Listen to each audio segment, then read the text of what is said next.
إن الحمد لله نحمده ونستعينه ونستغفره ونعوذ بالله من شرور أنفسنا ومن سيئات أعمالنا من يهده الله فلا مضل له ومن يضلله فلا هادي له وأشهد أن لا إله إلا الله وحده لا شريك له وأشهد أن محمدا عبده ورسوله إن أصدق الحديث كتاب الله وأحسن الهدي هدي محمد صلى الله عليه وسلم وشر الأمور محدثاتها وكل محدثة بدعة وكل بدعة ضلالة وكل ضلالة في النار أما بعد. Чындыгында мактоолор Аллах Таалага гана татыктуу. Ошондуктан Аллахты мактайбыз, Аллахка таянабыз жана кылган ката кемчиликтерибизге, күнөөлөрүбүздөн Аллах Тааладан кечирим сурайбыз.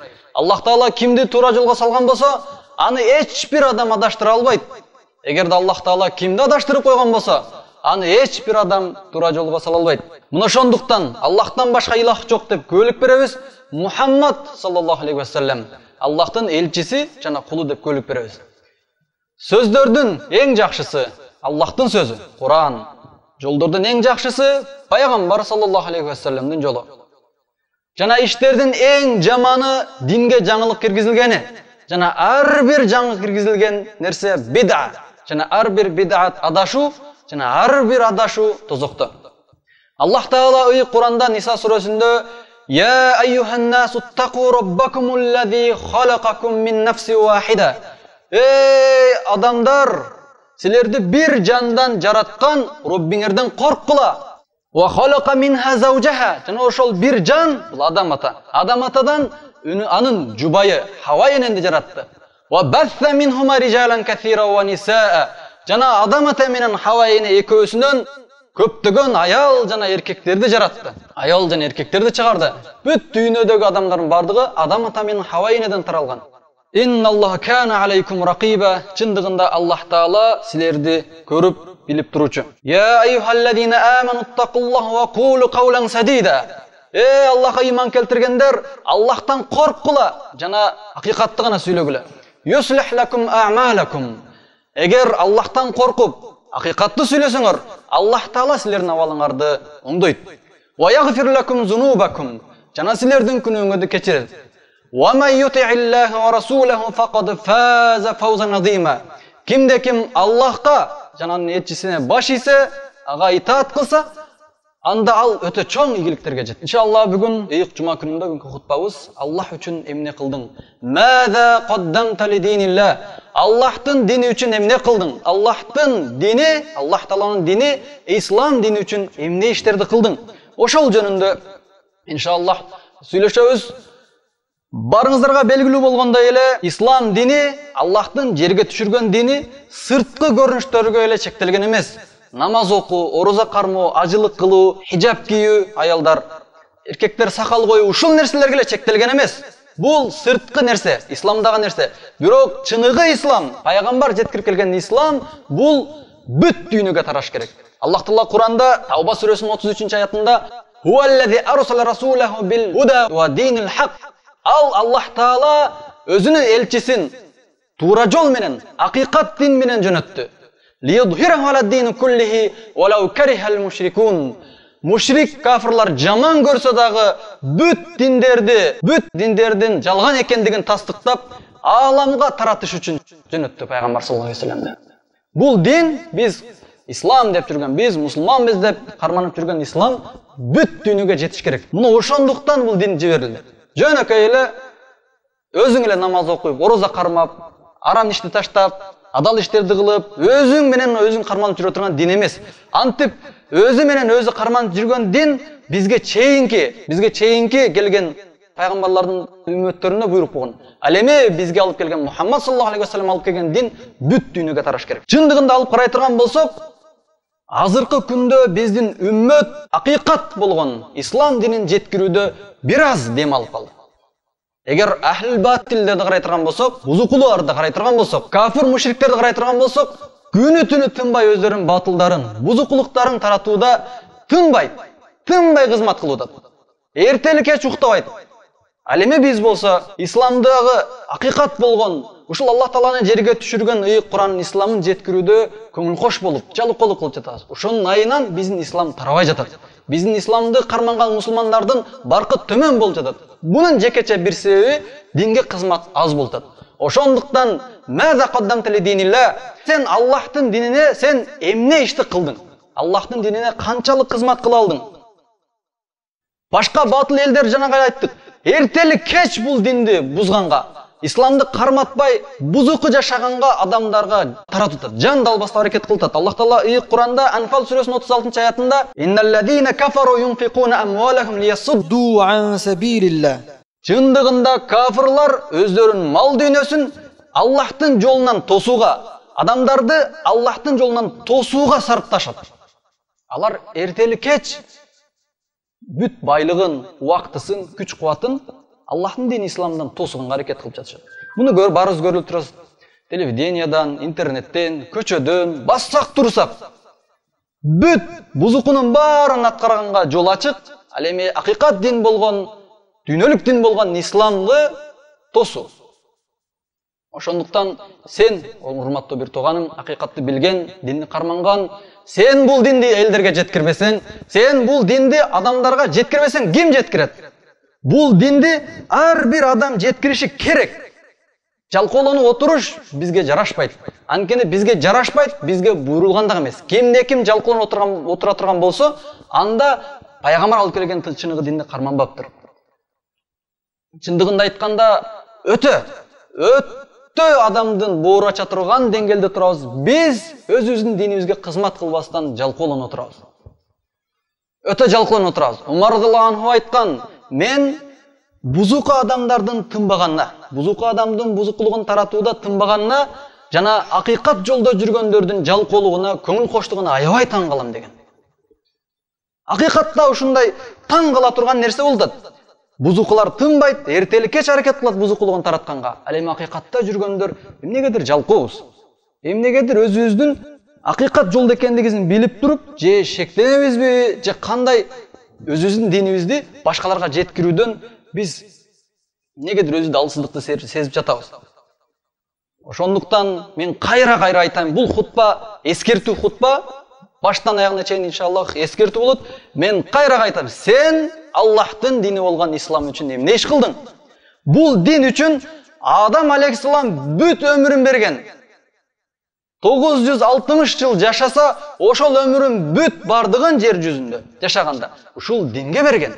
Ушул диндин бизге динди көтөрүшкө, Аллах Тааланын Аллахтан башка илах жок деген Аллахтын өзүнүн буйруктарын өйдөгө көтөрүүдө Адам алейхиссалам бүт өмүрүн сарптаган. Нух алейхиссалам, андан кийин Нух алейхиссалам 950 жыл дават кылды. Эртели кеч инни дауту кауми лайла ва нахара.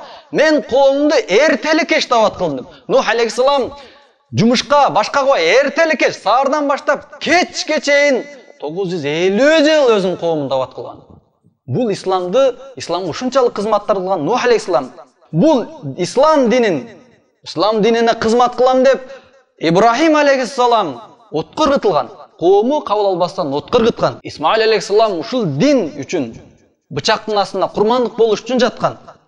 Юсуф алейхиссалам арзыган акчага ушул дин үчүн сатылган. Юсуф алейхиссалам түрмөдө жүргөн ушул динди жеткирүү үчүн. Ал эми Закария пайгамбар коому Закария пайгамбарды ар кандай шылтоолорду айтып, динин кабыл албай, коому яхудтар, еврейлер Закария пайгамбарды ара менен аралап өлтүргөн. Аюб алейхиссалам бул дин үчүн канчалаган кыйынчылыктарды, азаптарды чеккен. Ошондой эле Мухаммад саллаллаху алейхи ва саллям, биздин пайгамбарыбыз Мухаммад саллаллаху алейхи ва саллям түрдүү кыйынчылыктарды көргөн. Мухаммад саллаллаху алейхи ва саллям исламды жеткирүү үчүн, бизге дин жеткирүү үчүн пайгамбар саллаллаху алейхи ва саллямды өз жеринен чыгарган. Пайгамбар саллаллаху жеринен өз жашап турган Маккадан куулган. Пайгамбар саллаллаху алейхи ва саллям динди жеткирүү үчүн пайгамбарыбыздын кыздары талак болгон. Күйөө балдары талак кылып салган. Пайгамбар саллаллаху динди жеткиргендиги үчүн кыздар ажырашып келген. Пайгамбарыбыз ушул динди жеткириш үчүн дин душмандары тарабынан уу ичирилген. Ушул уунун айынан пайгамбар саллаллаху акырында дүйнөдөн кайткан. Ал эми сен Аллахтын дини исламга канчалык кызмат кылдың? Пайгамбар саллаллаху алейхи ва саллям ушул дин үчүн өлгөн. Пайгамбарыбыздан кийинки сахабалар да өлгөн. Андан кийинки табииндер да өлгөн. Андан кийинки да канчалаган алымдар өттү. Ар бирин атып өтпөйлү канчалагандар өмүрүн берип койгон. Ушул динге өмүрүн берген. Ал эми сен канча Канча убактыңды бөлдүң? Канча адамды исламга киргиздиң? Эмнелерди кылдың? Иншалла бүгүнкү хутба 4 бөлүктөн турат. Кыскача 4 бөлүккө бөлгөнбүз. Биринчи бөлүгү исламга кызмат кылуу, Аллахтын динин жеткирүү ар бир мусулмандын, ар бир мен ыймандуумун деп эсептеген адамдын милдети. Экинчи бөлүгү исламга кызмат кылуу мусулмандын жашоосунда эң негизги иш болуш керек. Эң негизги.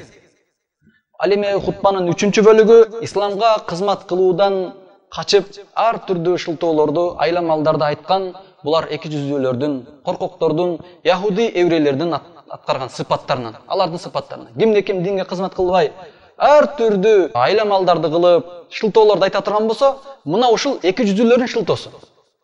Жана эми хутбанын 4-чү бөлүгү, акыркы бөлүгү исламга кызмат кылбай жүргөн адамдар кээ бирки шектер себептүү динге кызмат кылбай жүрөт.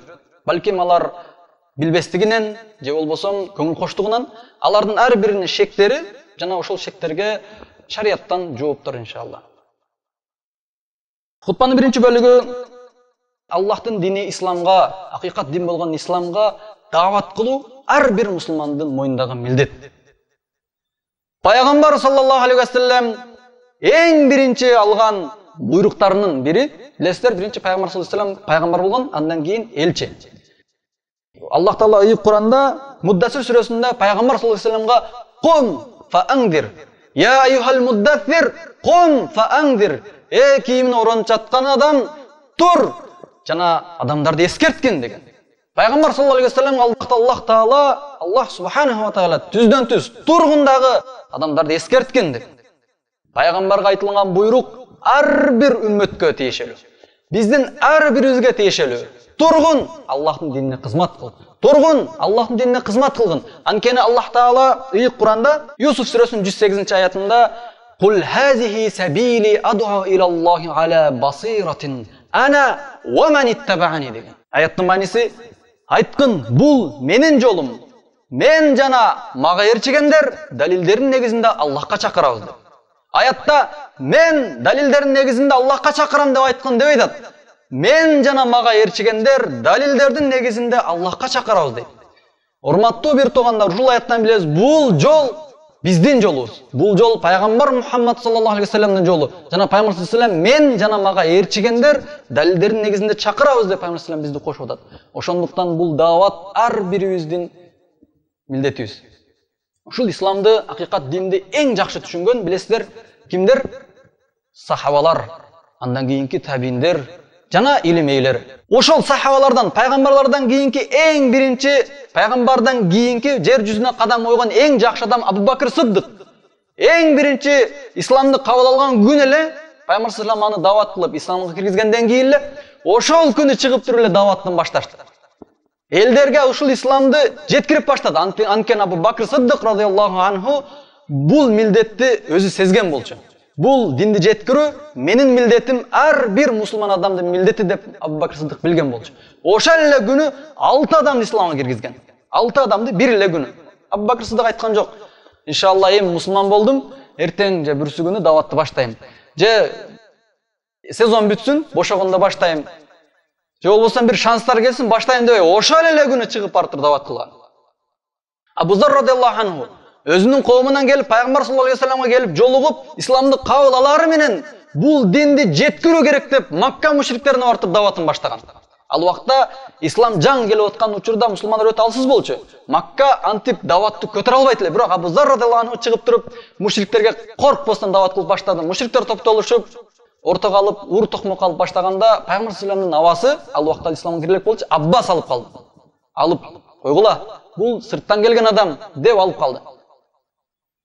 Абу Зар радыйаллаху анху пайгамбар саллаллаху алейхи ва салламга кирди, келип даават кылды. Туфайл ибн Амр, билесиздер бул сахаба кандай кылган? Туфайл ибн Амр эң биринчи келип, пайгамбар саллаллаху алейхи ва салламга өз коомунан алыстан сапардан келип, чарчап, келип бир аз дем алып, эртең саар барам дебестен, түп-түз пайгамбар саллаллаху алейхи ва саллямга келди, келип пайгамбар саллаллаху алейхи ва салламга байат кылып исламды кабыл алды. Кабыл алгандан кийин эле айткан сөзү эмне болду? Аллимни каулан ликай ад'у бихи кауми деген. Мага ушундай сөздөрдү үйрөткүн, мен ошол сөздөр менен коомумду даават кылайын деп. Келип исламды кабыл алып туруп эле Пайгамбар саллаллаху алейхи вассаламдан сурап атат. Мага үйрөт, мен бар коомду дават кылам депчи. Сахабалар мына ушундай адамдар болгон. Чыныгы дин ушундай. Чыныгы динди кармангандар ушундай. Ал эми башка кээ бир адамдар бар. Мен илим окуймун, өзүмө тың болушум үчүн мындай үй бүлөмө хижап кийгизип, жакшына жашасак, өзүм намаз окуп, бирөөгө эч зыян тийгизбесем, арам ишти кылбасам, ушундай кылып жүрсөм дейт. Бул биздин динибиз эмес, айтып коелу. Андай кармангандар биздин динибиз. Биздин дин өзүбүз үйрөнгөндү билери менен сразу башкаларга мындай тезинен эле, шыр эле башкаларга жеткире турган дин. Антип өзгө тың боло турган дин эмес. Өзгө тың боло турган дин башка дин. Биздин ислам пайгамбар алып келген дин, биз жогорудагы аятта айткандай эле, пайгамбар "Кул хазихи сабили ад'у илаллахи ала басиратин ана ва ман иттабаани" деп Аллах Таала Куранда айтат. Айткын, бул менин жолум, мен жана мага эрчегендер далилдердин негизинде Аллахка чакырат. Кимде ким исламды карманам деген болсо, чыныгы мумин болом десе, анда өзүндөгү мусулманчылыкты башкаларга жеткирсин. Ал эми хутбанын экинчи бөлүгү Аллахтын динине кызмат кылып, исламга чакыруу мусулмандын жашоосунда эң негизги иш болуш керек. Биз хутбанын биринчи бөлүгүндө өттүк, адамдарга дават кылып, исламды жайылтыш ар биздин мойнубуздагы милдет дедик. Мейли, милдетибиз деп калбастан, экинчи бөлүгү ушундай болуп атат, ар бир адамдын жашоосунда, мусулман жашоосунда дават кылыш эң биринчи болуш керек. Бирок тилекке каршы адамдарды карай турган болсок, эң биринчи бизнеси, жумушу, андан кийин семьясы, аялы, бала чакасы, андан кийин эс алуу, анан авторитет жогорак койчу. Ушундай болуп кеткен. Эң аягында дин. Орозо малда динди карманып коебуз. Бир сезон болду, иш бүтүп, кыш бекерчиликте дават кылып коет. Же болбосо эртелик кечке, саардан кечке иштеп, кечке мал жарым саат дават кылып коет. Эгер өтө дават кылып кеткендер, энергиясы түгөп, чарчап калган ушул малда. Мындай эмес. Мусулман адамдын жашоосунда эң биринчи кыла турган нерсеси динге кызмат кылыш. Андан кийин жумушу. Ошон сахабалардын бүт баары ушундай болгон. Эгерден алып карай турган болсоңуздар, сахабалардын жашоосу, сахабалардын үй бүлөсү болгон. Бирден эмес, экиден, үчтөн, төрттөн семьясы болгон. Бирок алардын эң биринчи кылган нерсеси Аллахтын динине дават кылыш, андан кийин жумушу, башка нерселер кеткен. Адамдар экиге бөлүнөт экен ушул турушта. Биринчилер жалганчылар, эки жүздүүлөр деп атасак да болот экен. Булар мен мусулманмын, исламды карманамын деп туруп, бирок мусулманчылык эң аягында экен. Эң аягында бир той кылганда же өлүк узатканда гана динди карманат, башка малда карманбайт. Дин жайылышты айтпай эле койрел. Дин жайылышка келген малда эч болбой калып, бошоп калганда гана дават кылбаса, башка убакта динге кызмат кылуун эң акыркы четке койгон. Биринчиси бизнеси, бала чакка, башка иштери кылып. Ал эми экинчи түрдөгү, экинчи бөлүгү адамдардан чыныгы имандуулар, чыныгы Аллахтын пенделери. Булар эртели кеч Аллахтын динине кызмат кылам деген ушундай өзүндөгү көйгөй менен Аллахтын динине кызмат кылам деген ой менен жашайт. Булар чыныгы мусулмандар деп атасак болот. Муса пайгамбар билесиздер, биз жөнүндө укканда кандай сөздү айткан билесиздерби? Аягында Мухаммад деген пайгамбар келет. Муса алейхиссаламга вахий кылынган. Азыркы яһудилер карманып жүргөн, биз Мусаны гана ээрчибиз, Исаны дагы, Мухаммадты дагы ээрчибиз деп жүргөн яһудилердин дининде, алардын китебинде ушул жазылган болчу. Кийин алар өчүрүп салган. Муса алейхиссаламга билдирген, эң акыркы үммөттүн пайгамбары келет. Анын үммөттөрү эң акыркы киргенине карабастан эң биринчи бейишке кирет, жана бейиште дагы эң көп болот деген. Бизди бейишке киргендердин арасынан эң көбү деп айткан. Ошондо Муса алейхиссалам айткан, менден кийинки келген пайгамбар, бирок үммөттөр ушунчалык көп деп кайгырган.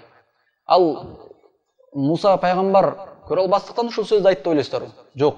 Муса алейхиссалам, мен даватты татыктуу кыла албадым окшойт.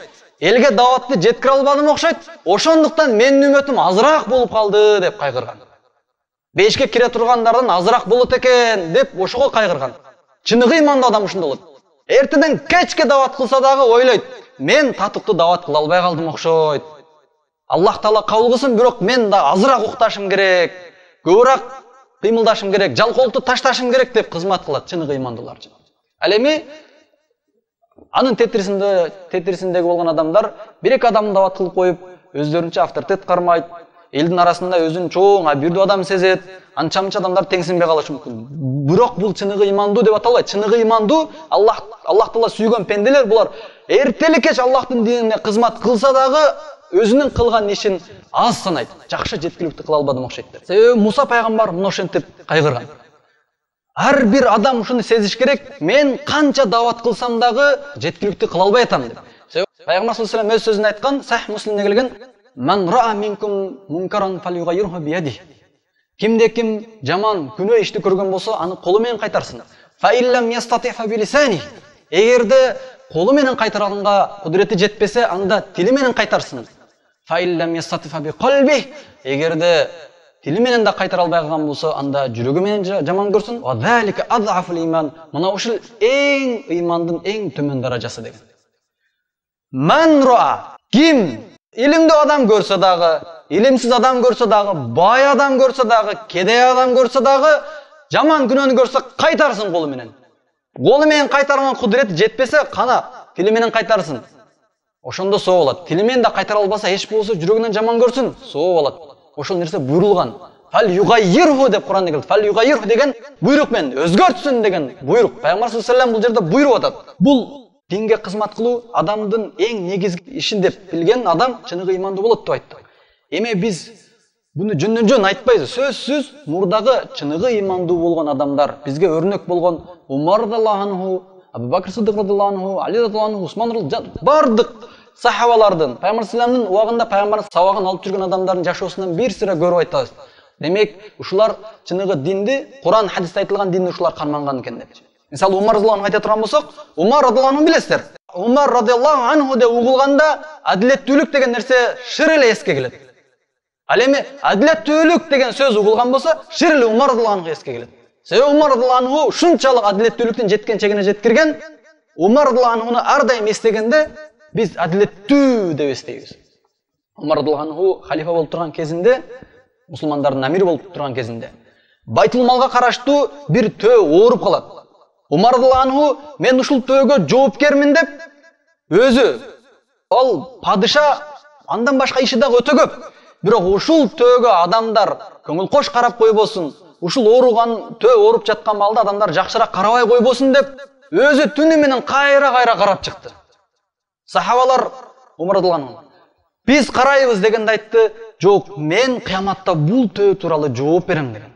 Эгерде адамдар көңүл кош кылып, мен караштырып койдум деп көңүл кош карап койгон болсо, ушундайынан бул төө өлгөн болсо, анда кыяматта мен жооп берем деген. Умар радиллаху анху бирөөгө ишенип таштап койгон жок. Себеби бул диндеги нерсени эң биринчи көргөн. Жана ошондой эле Умар радиллаху анху падышалык кезинде сапарда келаткан учурда бир өрөөнүн жанынан өтөт, өтө оттуу, кой баксаң өтө от жакшы болгон. Ошол өрөөндөн нары өткөндө эле бир койчуман багып жүрөт. Ал билбестиктен ошол от жок жерде, какыраган жерде кой кайтарып жүрөт. Ошол малда Умар радиллаху анху жандагы шериктерин, желдеттерин тура тургула деп туруп, өрөөнгө чуркап чыгып, "Эй койчуман, сен бул жерде бакпа, бул жерде чөп жок экен, бул жер какырап жатат. Тиги өрөөнгө чыгып барып коюн кайтаргын" деп айтып коюп кайра түштү. Умар радиллаху анху айткан жок. Бар ана койчуманга барып айтып кой, тиги жака коюн кайтарсын деген жок. Бул диндин нерсеси, диндин кызматы, бул менин кызматым. Жана муну мен кылышым керек деп эң биринчи нерсеге койгон. Мына ошол Умар радиллаху анхунун башка сахабалардын жашоосу бизге чоң өрнөк болот. Пайгамбар саллаллаху алейхи вассалам Али радиллаху анху айткан: "Фаллах ла айяхдияллаху бика раджулан вахидан хайру лака мин хумрун наам" деген. Эгерде Аллах Таала сен себептүү бир адамды туура жолго баштап койсо, ал сага кызыл төөдөн жакшыраак деген. Кызыл төөдөн жакшыраак дегени ошол доордогу эң жакшы улоодон жакшыраак деген. Эң жакшы улоо азыр кандай? Мисалы азыр Cadillac, Lexus 470 дагы ошондой улоодон жакшыраак деп айтат. Мисалы максат, сен тиги жерге барып 2 саат иштеп берсең, жумуш кылсаң, сага Cadillac берем, же болсо мына жол тандабас берем деди. Бир жерде айтат, тиги жакка барсаң, элдер адашып жүрөт, 2 саат дават кылып койсоң, балким 1, 2, же 10, 20, 100 адам хидиятка келип калышы мүмкүн десе, каяка барат элең? 2 саатта Cadillac иштеп койсоң, давай, баарыбыздын оюбуз бар. Себеби мындай улоону ар бир эркек киши жакшы көрөт. Жүрөгүндө бар. баягы чоң, өтө элдин арасында баалуу болуп эсептелген улууну баары жакшы көрөт. Пайгамбар саллаллаху алейхи вассалам ушундай, пайгамбардын убагында кызыл төө ушундай болгон. Биздегидей чоң жол тандабас машинадай болгон. Ошол төөдөн караганда бир адамдын хидаятка келип калганы жакшыраак деп атат. Ошондуктан урматтуу бир туугандар, балким биз убактыбызды бөлүп, бир күндө 2 саат, 3 саат эле бөлүп койсок, балким эң төмөн деңгээлинде, балким бир күндө көп эле адамдар хидаятка келип калышы мүмкүн. Себеби биздин элибиз ушундай болуп турат, динге чаңкап турат. Биздин элибизге дин ушунчалык керек, айрыкча илимдүүлөрдүн илими аябай керек. Балким биз ойлобошубуз мүмкүн, жөнөкөй эле айтылган сөздөргө, жөнөкөй эле биз ойлобошубуз мүмкүн, ушу менен адам хидаятка келип калат деп. Бир хадисти жеткирип калган болсок, балким ошол адам исламга кирип калышы мүмкүн. Исламга кирип туура жол таап калган болсо, анда биз үчүн ийгилик. Ал эми хутбанын 3-чү бөлүгү исламга кызмат кылып, Аллахка дават кылуудан баш тартып, кээ-бирки шылтоолорду айткан адамдар, ошондой шылтоолорду айтып, динге кызмат кылуудан качкандар, булар эки жүзүүлүктөрдүн сыпаты. Жалкоолордун сыпаты, яхуди еврейлердин сыпаты. Анткени Макка мушриктери пайгамбар саллаллаху алейхи вассалам эң биринчи исламды алып келген учурда эң биринчи Абу Лахабтын айткан сөзү эмне болгон? Муну биз кармап бербесек, бүткүл бул ислам жайылган болсо, бүткүл арабтар бизге душман болот деген. Бүткүл арабтар душман болот деген. Ал эми мадиналыктар болсо, биз өзүбүздүн бала чакабызды, үй бүлөбүздү кандай коргосок, сен ушундай коргойбуз. Бүткүл арабтар бизге душман болсо дагы биз коргойбуз деген. Айткан сахабалардын арасынан, эгер исламды кармансаңар, Аллах Таала ийгилик берсе жакшы. Антпесе бүткүл арабтар, ажамдар, араб эместер бүт барга, Фарс, Рум бардыгы каршы болот деген. Бүткүл сага каршы болот деген. Бирок ансарлар коркпостон кабыл алган. Ал эми Макка мушриктери биз бул исламды карманган болсок, жалгыз Кудайга чакырган пайгамбарга жан баскан болсок, анда бүт баары бизге душман болот деп коркоктук кылган. Мисалы, дават кылып аткан балда кээ-бирке мен дават кылайын десем, экстремист эткен, мен дават кылам сен жалкоо дейткен, мен дават кылайын десем, мен аркы сөздөрдү айтаткан деп коркоктук кылгандар, булар ошол эки жүзүүлөрдүн Маккадагы мушриктердин сыфаттары. Ал эми чыныгы мусулмандар андай болбойт. Кыргызстанды эле айтайлы. Жылына 500-600дөн ашуун бала медресени бүтүп чыгат. Дават кылдат, бирок эмнегедир өтө аз. Бир сахабанын кылганчалык даваты болбойт. Мусаб ибн Умайрдын кылганчалык болбойт. Мусаб ибн Умайр Мадина шаарын пайгамбар барга чейин бүт барын ислам жеткирип салган. Пайгамбарыбызды бардыгы атасын сагынгандай болуп күтүп алышкан. Бир сахабанын даватын кылбай атат. 500дөн ашын бир эң аз эсептегенде. Маккада Уммул Кура, тиги Касым, Мадина университеттеринен эсептеп келсек, жылына 15, 20, 30, 40ка чейин балдар. Эми Мисирден эсептөйлүгү 50-60тан бүтүп барат. Бирок негедир дават кылбай атат. Анткени Аллахтын динине чакырууну турусын айтканда коркоктук кылып атат. Бул Макка мушриктердин сыпаттары. Мисалы мен бир топ берек адамдарга жолугуп, Галуш базарда жүрөт. Неге дават кылбайсың сен? Мен дагы убагына дават кылып жүргөнмүн. Жүрсөм, тиги кызыл чакырат, тигинси чакырат, бирөөлөр эмнесе дейт, бирөө бул жака кошот, анан таштап салдым депчи. Бул таштап сала турган дин эмес, бул ислам жеткире турган. Биз жогоруда айттык, ушунун айынан Ибрахим пайгамбарды отко ыргыткан. Пайгамбар саллаллаху алейхи вассалам ушул дин аркылуу динди жеткирем деп өлгөн. Ушул дин аркылуу пайгамбар саллаллаху алейхи вассалам өз жеринен чыккан. Жана дагы Аллах Таала ыйык Куранда Ахзаб сүрөсүнүн 13-аятында мына ушундай Аллахтын динине кызмат кылуудан качкандар эки жүзүүлөрдүн сыпаты экендигин Аллах Таала ыйык Куранда Ахзаб сүрөсүнүн 13-аятында айтат. Инна буютана аура. Хандакта турган маалда пайгамбар саллаллаху жардам берүүдөн качып, мындай айламалдарды айтышканда, шылтоолор айтышкан. Биздин үйүбүз инна буютана аура. Биздин үйүбүз ачык калды, коргоосуз калды. Ва ма хия би аура. Ал чындыгында ал үйү ачык калган эмес эле. Юридуна илля фирара. Алардын каалоолору ал качуу гана болгон. Динге кызмат кылуудан качуу гана болгон.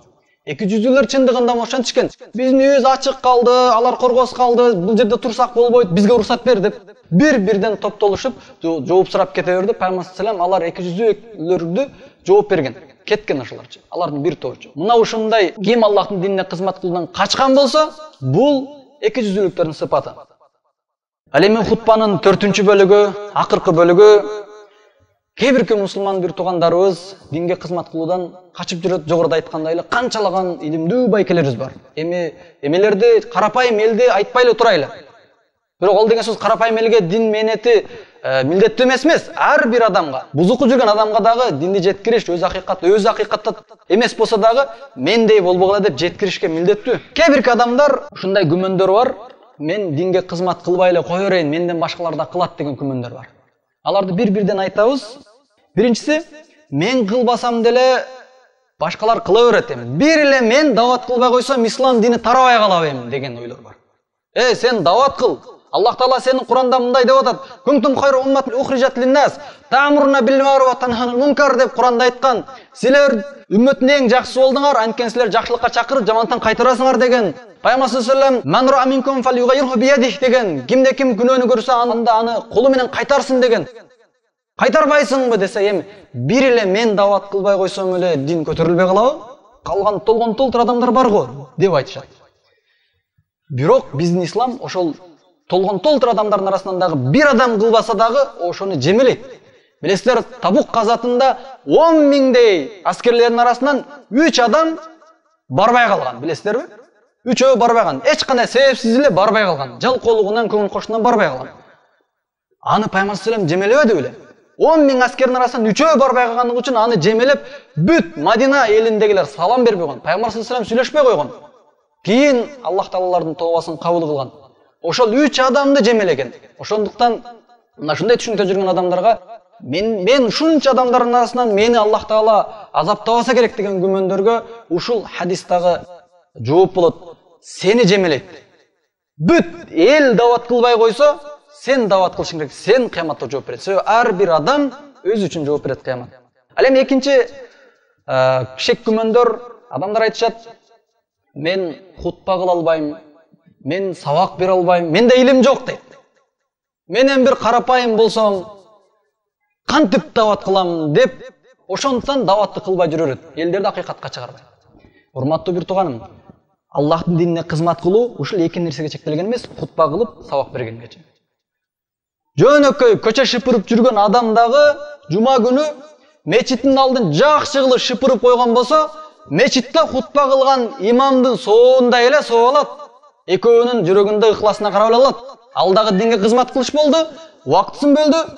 Ал хутба кылган алым дагы убактысын бөлдү, хутба кылды. Ал ойлобош, менде илим жок болсо эле дават кыла албайм деп. Бирөөлөр мал дүйнөсү менен динге кызмат кылат. Мисалы, илимдүүлөрдү иштетип атат, же болсо мечиттерди, медреселер салып койтат. Бирөөлөр акчасы да жок, өзүнүн денеси менен, күч кубаты менен дават кылып койтат. Кээ бирки адамдар жүрүм турум менен дават кылып койтат. Ал эми илимдүүлөр өзгөчө илими менен элдерге жеткирип дават кылат. Мына ошентип дават кылар болот. Жекече сөз курук болуп калбасын. Мисал катары айтып кетели. Ноокатта, мына ноокаттыктар жакшыраак билет, Ат-Тирмизи деген медресе бар. Ал медресе убагында жабылып калган. Бирок мурда иштеп жүргөн медресе жабылып калган. Шарты дагы өтө начар болчу. Биз дагы 2 ай окуп көргөнбүз ал жерде. Саардан кечке 1-гө чыгат эле. Таң аткача уйку жок болчу. Ушундай шарты начар болчу. Куран жаттап 2 ай жүрүп кайра келе бергенбиз. Ушундай шарты начар болуп ал медресе жабылган. Медресенин жабылган себеби ал жердеги сабак берген мугалимдер мага да тирилик керек, жашоо керек, бала чака бар, үй салышым керек деп Россиялап, талалап иштеп кеткен. Ошондой эл чогулуп келип, койгула. Ушул жерден илимдүү алымдарды чыгарайлы деп эл чогулуп медресенин мүдүрүн жиберген. Россияга барып, ар бир мугалимге жолугуп чыккан. Сен канча айлык аласың? 15 000 рубль. Бас, сен медресе сабак бер, ошол айлык мен берем. Сен канча айлык аласың? 1000 рубль. Жүр басты. Бүт барын чогулуп келген. Азыркы күнү билесиздер, ал медресени көргөн адам көзү суктанат. 5 этаждуу имарат салган, жылына 100дөн ашык балдар илим алып чыгат. Курандарын бекем кылып жаттап, араб тилин үйрөнүп, шариат китептерин окуп чыгат. Муну ошол медресенин иштеп кетишине илимдүү алымдардын себепчи болгон жок. Ошол илимдүү алымдарды себеп иштеткен жөнөкөй эле карапайым эл болгон топтолупчу. Канчалаган адамдар акча эмес, авторитети менен деле, мисалы, кээ бирки медреселерде болбогон нерсе менен жабып атса, ачып кое бергиле, нормально эле деп ачып койгон адамдар болгон. Акча эмес, жөн эле авторитети менен. Кээ бирки адамдар бар, мисалы, Араванда шаардын ортосунда илгерки чайханалар болгон, ар бир райондо, билесиздерби? Ошону сатып алып мечит кылып салган бирөө, ортого салып. Азырга чейин базардын ортосунда чоң мечитте азан айтылып, ошол жерде базарда иштегендер, же болбосо базарлыкка келген адамдардын бүт баары ошол жерде намаз окуйт. Мындай адамдарды айтсак өтө эле көп. Бир аксакал бар, 1 гектар жерин берген. Ушул жерге медресе салгыла, площадкасын, жатаканасын бүт баарын салып, окуу жайгыла, мына бүт документтерин даяр кылып берем деген. Мына ушундай адамдар бар. Ушулардын дагы кылган кызматы дин болот. Ошондуктан илимим жок деген илимим жок, хутба кыла албайм деп эле динге кызмат кылбай койгон ал себеп эмес. Адамдар кызмат кылып атат. Бүт жагы менен кызмат кылып атат. Жанагы айткандай көчө шыпырган адам деле динге кызмат кылып коет. Ал эми үчүнчү шек адамдар айтат, менде убакыт жок. Эртеден кечке жумуш. Биздин элде ушундай сөз бар, дежурный сөз бар. Иш чачтан көп. Бошогондо дават кылабыз эми дейт. Урматтуу бир тууган, эгерде каттык ооруп калып, сага врач эртең менен 1 саат, 2 саат таза абада басышың керек, антпесең ооруйсуң, акырында өлөсүң десе, ошол адам сөзсүз эртең менен тура алып 1 саат, 2 саат убактысын бөлөт. Урматтуу бир тууган, эгер сен дават кылбай калсаң, биз өлөсүң дейбиз. Өлгөндөн кийин кабырдан баштап ушул нерсеге жооп бересиң. Себеби Аллах Таала бизге фарз кылган дават кылыш ар бир момун адамдын, Аллахтын динине кызмат кылыш ар бир ыймандуу менен деген адамдардын мойнундагы милдет. Ал эми 4-чү шектер, мен илимдүү адаммын. Канча жыл, 10 жыл, 15 жыл окуп келдим. Эми барсам жөнөкөй бир мечитте имам болуп сабак беремби? Же болсо ушундай барсам 1-чи курстагы эле балдарга берип койду. Ал эми чоң балдарга илими жок адамдар деле сабак берип жүрөт. Менин мындайча айтканда көлөмүм чоңураак болчу. Мен тагыраак айтканда бир эле барганда эле сразу муфтий болушум керек, же болсо чоң жерде имам болушум керек, же болсо отуруп эле фатва берип, же болсо отуруп алып сабак берип башташым керек эле. Мени татыксыз жерге коюп койду. Төмөн эле бир жерге коюп атат. Элдер баалабай атат деп туруп, ушундай шек менен дагы коомуна тарынгансып дават кылбай койгондор бар. Кудо Юнус алейхиссалам коомуна тарынып кеткен дейлечи. Билесиздерби? Абу Бакр Сиддик радыйаллаху анху эң жаш сахабалардан Усама радыйаллаху анхунун башчы кылып, аскер башчы кылып. Ал эми Абу Бакр Сиддикти жөнөкөй аскер кылып жөнөткөн Пайгамбар саллаллаху алейхи казакка.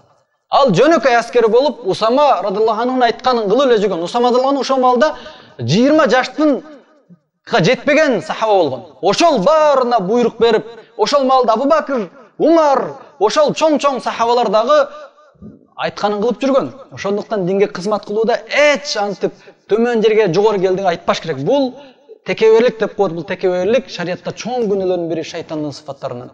Ошондуктан кандай болбосун, төмөн болсо дагы кызмат кыла бер. Кайсы жерде болбосун. Ошондуктан урматтуу бир туугандар, бул дават милдетин ар бирибизге эч кандай шылтоолорду кылбастан, эч кандай себептерди издебестен дават кылыш керек. Анткени чыныгы имандуу адам чарчабайт. Өмүрүнүн акырына чейин шылтоо издебестен Аллахка дават кылат. Биз ушул хутбабызда көбүрөөк Умар радыйаллаху анхуну айттык. Ошондон акыркы хутбанын аягындагы ушул Умар радыйаллаху анху менен жыйынтыктайбыз. Умар радыйаллаху анху дүйнөдөн кайтканда билесиздер, шахид болуп өлгөн. Намазда турган маалда, бамнат намазын турганда атайын яһудилердин жөнөткөн адамы канжар менен сай өлтүргөн. Биз ал жагына киришпейбиз. Умар радыйаллаху анху кулап өзүн жоготуп жаткан, кийин өзүнө келип кеткенден кийин, бир аздан кийин эң биринчи туруп эле намаз, элдер намаз окушту деген. Умар радыйаллаху анху карасаңlar, өлүм алдында туруп дагы даватын кылып атат. Намаз окушту элдер. Ал ойлоду, Умар радыйаллаху анху имам болчу. Анан канжар жеди. Кулап жатып калды. Ойлоду, намаз окулбай калды окшойт, ызычуу болуп деген ойдочу. Намаз окулду. Намаз окубаган адамдардын исламда үлүшү жок деп Умар радыйаллаху анху биринчи айткан сөзү намаз болду. Андан кийинки айткан сөздөр дагы бүт исламга тиешелүү сөздөр болду. Кийинки амирди халифа, кийинки амирди шайлагыла, кийин мусулмандардын башчысы болот. Дагы аманаттарды бүт бөрүн айт. Эч качан айткан жок. Мен балам бар, ошону карап койгула деген эмес. Бүт исламга тиешелүү нерселерди айткан. Муну ошентип айтып аткан маалда бир жаш сахабалардан бирөөсү изарын, жанагы баг элегин, бизде шымдын пайчасы деп коет го, ушундай жакшыраак түшүнөсүз. Баг элегин баягы көйнөктүн жерге сүдүрөтүп басып келатат. Ошол жерден ооруп, акыркы жан берерден алдын аз добуш менен алысырап айтты. Ол баг элегиңди көтөргүн, ол пайчаңды өйдөраак көтөрсөң, кийимиң таза жүрөт, Аллах Таала ыраазы болот. Бизге ушул нерсе буйрулган деп дават кылды. Өлөр астында да дават кылып атат. Өлөр астында ушунчалык оорун сезип турса дагы Умар радыйаллаху анху дават менен өткөн. Ошондой эле бир врач айтат, аксакал өтө мындай жакшы карыган, сонун аксакал, баары ушундай суктана турган аксакал, өмүрү дават менен өткөн, адамдарга сабак берип, элдерге дават кылып жүргөн. Акыр өмүрүнүн аягында, азыр мен ким экенин окуясын айтсам өзүңүздөр да жаттап каласыздар, атын айтпай эле коеюн. Эң акыркы өмүрүндө тайынбак аппараттар менен иштеп турганда дагы врач ушинтип айтты дейт. Бир аз дем алыңыз эми. Бир аз өзүңүзгө келип дем алыңыз десе, алсыз үнү менен ыймандуу адам, мусулман адам эч качан дем албайт деген. Эч качан дем албайт. Өлгө чейин дават кылат деп. Чындыгында ошондой турган маалда дагы фатваларын берип ошон менен өтүп кеткен. Аллах Таала баарыбызды мына ошондой адамдардан кылсын. Өлгөнгө чейин дават кыла турган, кылып аткан кызматыбыз, эң биринчи кыла турган ишибиз дават боло турган адамдардан кылсын. Ар дайым элдин, жердин, диндин кызматына жүрүүнү Аллах Таала баарыбызга насип кылсын. أقول قول هذا وأستغفر الله لي ولكم. السلام عليكم ورحمة الله وبركاته.